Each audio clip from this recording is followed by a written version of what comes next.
Parang batang pinagpapalo ni Pat Bev si Chris Paul. Sumuntok si Green mga idol, buti hindi tumama kay Giannis. May bagong celebration move si Stephen Curry.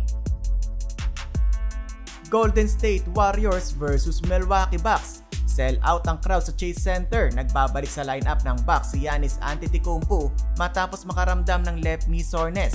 Balik lineup din para sa GSW etong si Andrew Wiggins. May personal matter si Wiggins kaya't hindi nakapaglaro ng ilang games para sa Golden State. Opening quarter mga idol, si Giannis ang unang nakascore sa game. Meron pa siyang putback slam.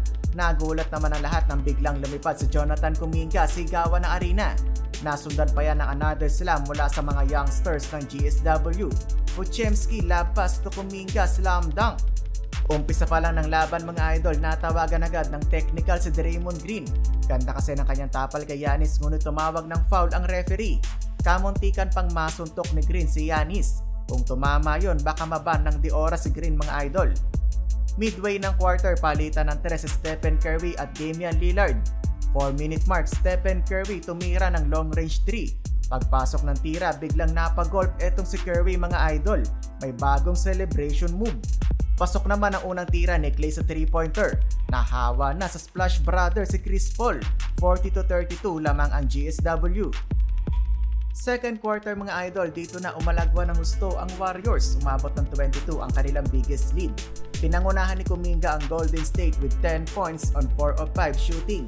Handa nang makipagsapakan si Pat Bev mga idol. Sinugod pa ang referee sabay hampas kay Chris Paul. Ayaw naman magpahampas ni CP3 pero ginigiit neto ni Pat Bev. Bihirang dunk mula kay Klay Thompson, hindi makapaniwala si Podziemski. Bago matapos ang first half, may pabaong step back si Stephen Curry. 78-58 ang talaan. Third quarter, Damian Lillard sinasayawan ng crossover si Curry sabay step back. Kawawa naman si Giannis sa rookie ng Warriors. 2 beses tinapalan ni Trayce Jackson-Davis si Greek Freak. Tinapos niya pa ang play sa lapas ni Stephen Curry. 2 minuto ang nalalabi sa third quarter. Butatana naman ang inabot ni Giannis sa kamay ng rookie. Takot na ngang sumabay si Giannis kay Jackson-Davis. End ng third 93-82 lamang ang home team. Fourth quarter, muntik na naman mapasabak sa gulo si Green nang magkiskisan sila ni Bobby Portis. Buti na lang naawat agad mga idol. Uwian na maka back-to-back 3 si Draymond Green. Hindi nagpatalo si Curry, pumukol ng 2 sunod na tres. Sigawan ng Chase Center.